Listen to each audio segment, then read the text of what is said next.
Good evening, everyone. I'm Denise D'Ascenzo.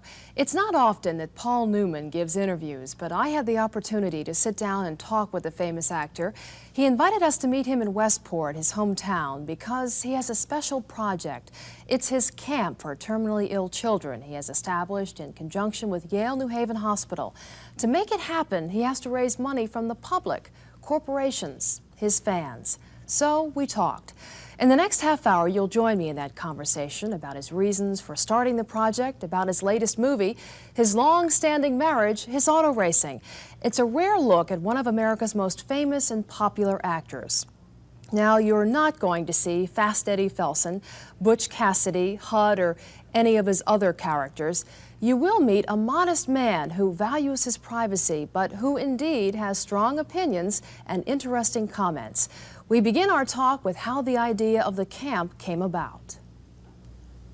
I don't think it came about at any particular moment. It's kind of like a great acting experience, the community experience, and you never know where the idea gets started, and then all of a sudden you just see it on film and it's on there. And it just, my father died when he was 57 from cancer, and my mother died from cancer, and I've lost some friends along the way. And when I passed my 60th birthday, I reminded myself that was quite a privilege. And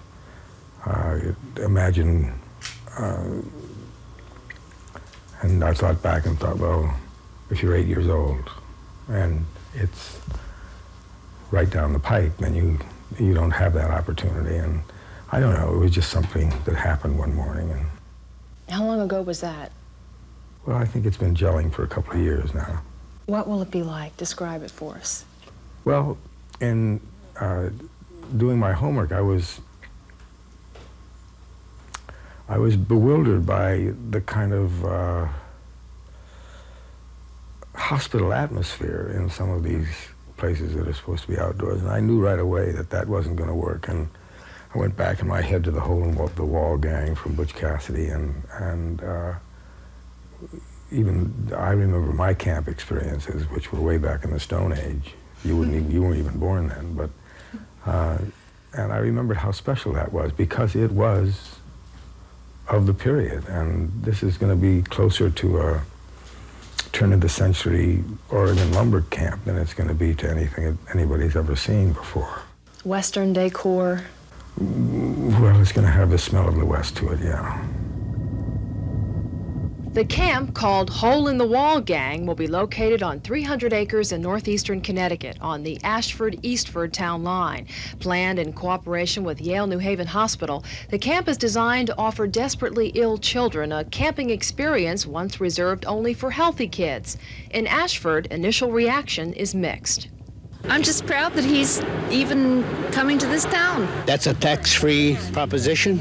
We're going to lose taxes on that property, for one thing. And I still have to know from the selectmen or what, how we're going to benefit by it. How do you respond to some Ashford residents who are concerned that they're going to lose property taxes on the sale of this land and the land being used as a camp? What would you say to them? Well, I'll say that they'll not only get it back in if not more in terms of actual dollars, but in terms of a sense of community pride. I don't even think that's measurable. There are a lot of charities that are looking for money, and there are some charities who say, why don't you give to us and we'll put that money into research so we can find a cure for these diseases. What kind of argument would you make that there is really a need for a camp for kids who are terminally ill? I don't think you can pump more money into research right now. It's like, well, you find in some cases that money is simply thrown at a problem. Money now, in the enforcement aspect, is being thrown at the drug problem. I don't think that money that's being thrown in that direction is going to be very effective, but that's another story. There is no facilities now, permanent facilities for children with life-threatening diseases. That's out there to be developed and to be pursued and experimented with. Why Connecticut? I live here. It's my home. I live here, I live in New York, but I really live in Connecticut.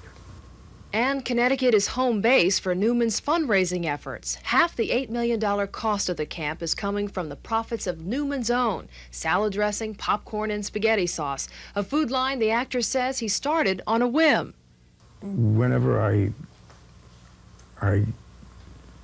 get restless, I try to keep myself off balance, and I thought that getting into the food bottling business was about as I don't know, there was something deliciously tacky and irreverent about putting my face on a bottle of salad dressing. And of course, the only way that the two of them would work together is if whatever proceeds there were, and at that time I think we thought that there'd be about $30 at the end of the year that we would give that money to some local charity or something. And it was back in 1982 when Newman and Westport neighbor author A.E. Hotchner began the venture. It's now turned into a booming business. Newman's Own has generated $9 million in profits, and all of it goes to charities. The Hole in the Wall Gang camp will get $4 million. In order to proceed, Newman by law must raise another $4 million from individual and corporate sources. I'm in an unusual and uncomfortable position of going out and hustling for things and for asking for contributions from foundations and from corporations and from individuals, which is something that it is a new experience for me, and I guess I'll like it when I see the camp. I'll like it better when I see the camp. The Hustler in real life in The 1986. hustler in real life, yes. I would rather do it with a pool cue. Newman does take pool cue in hand in his brand new movie. We'll talk about the return of the hustler when we come back.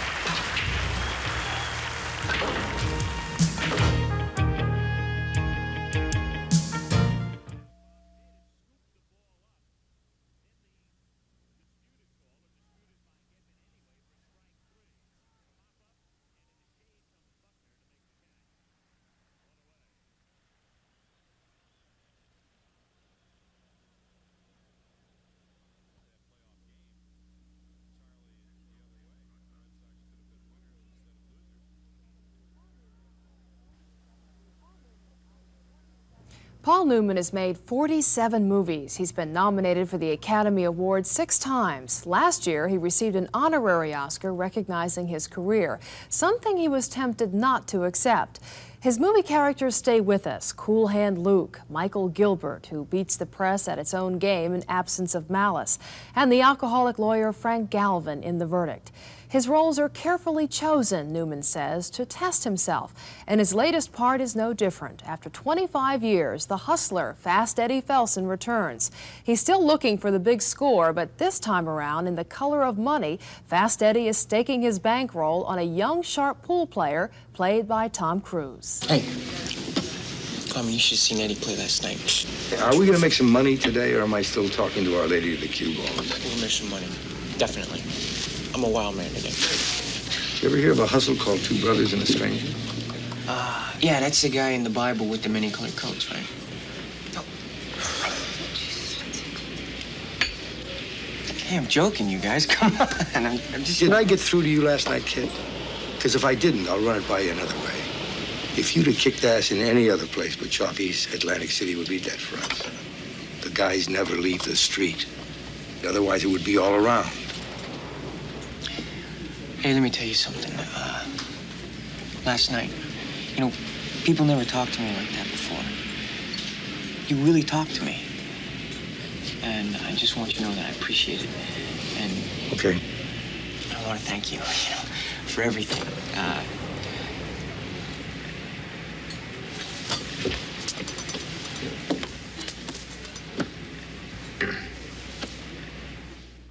Was it hard to resurrect that character after so much time had passed? No, it was embarrassingly easy. And it was, the only reason I say it was easy is that the whole sense of the craft and what I've learned in 25 years makes it much easier to go straight to the spine of something, and you don't have to whistle around with a lot of extraneous, wasted effort, and I suppose that's what time and work does. It's easy. That was a great experience. That was all the people together that contributed that. That's as good a community experience as I've ever had. Newman's acting experiences go back to childhood, but his professional breakthrough began when he enrolled in Yale Drama School back in 1950. He never graduated because, as he says, he got lucky. More than 3 decades later, that luck, or craft, has made the actor into a movie star, and that makes Newman uncomfortable. I had hoped, I suppose, that I would always be thought of as an actor, and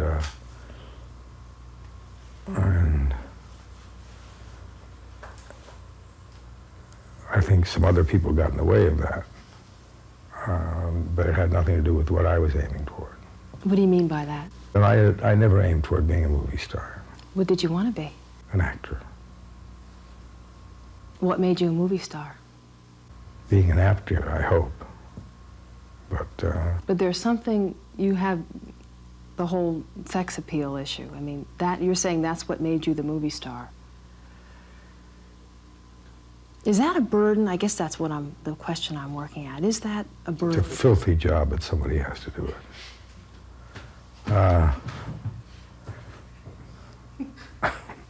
What can I say? That's the thing that people have to understand is an actor is an actor. He plays a character. The playwright creates that character for him. The playwright puts all those sexy lines and all those sexy attitudes in his head. It has nothing to do with the human being. It may have something to do with the actor, but it doesn't have anything to do with the human being. And I mean, I would like to think of myself as being terribly rakish, but that's. I don't have a screenwriter handy all the time to think of all those great lines for me, so that's why I spend all my time in the kitchen. There are a lot of irritating things about being a public figure, especially if you're a very private person. I envy the public people, the people who have become public figures who are also public people. They bask in that kind of environment, and they love it, and it makes their lives a lot easier than it makes my life. And I'm very envious of them. I'm not, I certainly don't put that kind of person down. I certainly wish I could be that way, but I can't. Would you say you're shy? Oh, shucks, ma'am. Nothing like that. Shyness, the desire for privacy, whatever it is, it hasn't gotten in his way, especially in the fast-moving world of auto racing. Newman on the track when we return.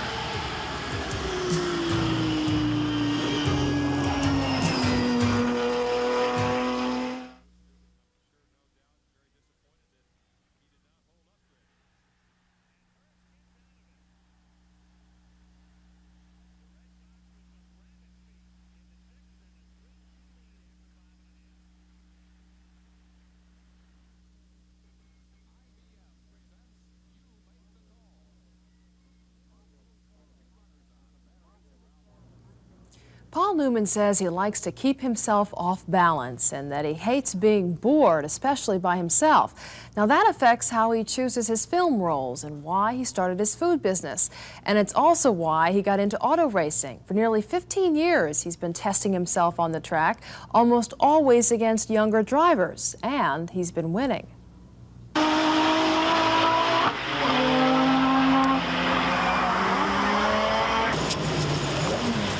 Driving a red, white, and blue Nissan, he's favored to win the national championship in the Sports Car Club of America GT1 class for the 2nd straight year. And in August, he took the checkered flag, first place in the Bendix Trans Am at Lime Rock.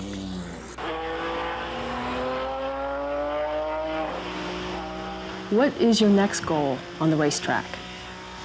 Well, I'm probably thinking of how I can get out of this gracefully, but and I guess I will if I start going slower, but I'm hanging in there by my fingernails now. I don't know. I am smart enough to know about what my limitations are, and I think that car is about as far as I can go sensibly. I seem to hear you say that you may be retiring, or you're slowing down a bit? Well, no, that's the problem. I'd retire if I was slowing down, but I'm not slowing down. I mean, I thought I'd be out of racing 5 years ago. But it just hasn't turned out that way. But you had a close call last month. In fact, we reported on our news that you were going around the curve at Lime Rock and the track was wet and spun out of control. What happened? The rumors of my death are greatly exaggerated. I can see that. But what happened? Whatever always happens is just a massive onslaught of stupidity. In other words, you were going too fast for the curve? Just going too fast for the wet, yeah. Acting, racing, all successes for Newman, and yet there's more, a more private success that Newman watchers like to acknowledge, his 28-year marriage to actress Joanne Woodward. In a business where divorce is always in style, the Woodward-Newman marriage is something of a legend, and Newman's reason for the success? Believe it if you dare. I make all the big decisions, and Joanne makes all the little decisions. You may get in trouble for that. No, it's very simple. For instance, if there's some discussion as to which coast we live on, the East Coast or the West Coast, I simply defer to her because that's not a very important decision.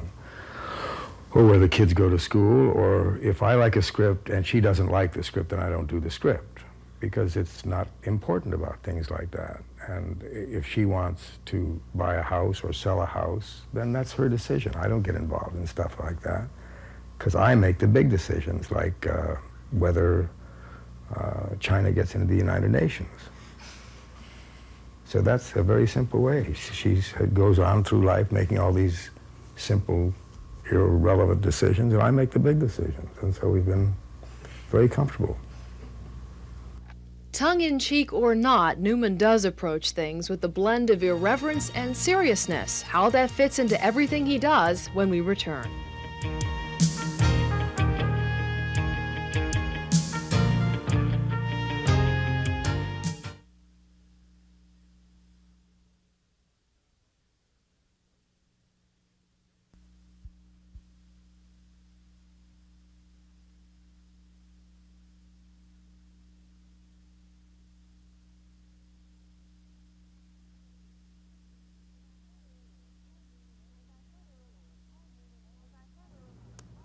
As I said earlier, Paul Newman wanted to talk with us about the Hole in the Wall Gang, his camp for terminally ill children in Ashford. It's a personal project that he's made public, partly because he needs to raise $4 million to match the money he's already put into the camp on his own.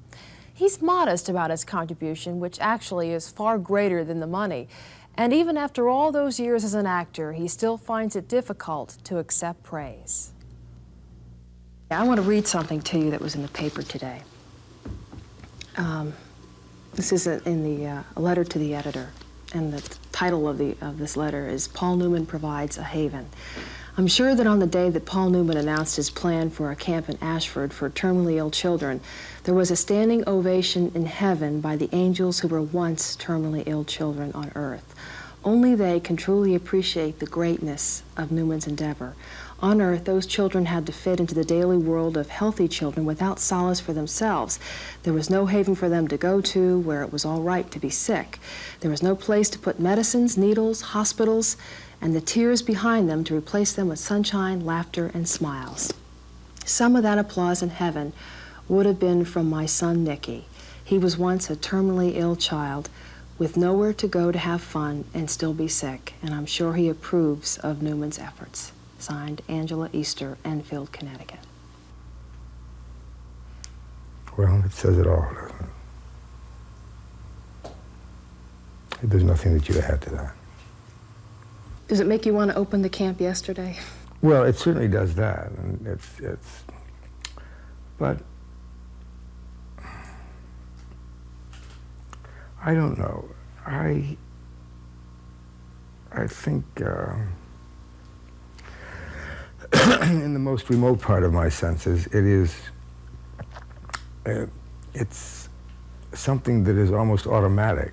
I don't see how people take things from a society like we have without wanting to return something. And especially if you're as privileged and as lucky as I am, then it seems as though the impulse to do that is almost irresistible. And Newman wants that impulse to ripple out and encourage giving. He set up a special fund, the Hole in the Wall Gang Camp Fund, Post Office Box 47, Westport, Connecticut, 06880. Will the camp succeed? Newman does seem to have a golden touch. His films, his racing, his food business. What is his key to success? Part of it is being a terrier, but I think most of it is being irresponsible. If you think really too carefully and too closely about risk,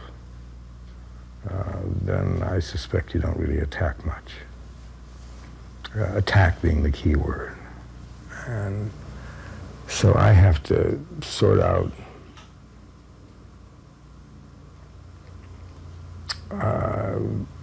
the difference between being irresponsible and being grown up and being immature and being willing to accept risk. Risk, talent, drive. It's all work for Newman. He's still making the covers of national magazines. And as for his camp, we'll check out the progress of its development and be there when the first kids arrive. I hope you've enjoyed this unique opportunity to meet one of our most popular actors and Connecticut residents. I'm Denise D'Ascenzo. Have a good evening.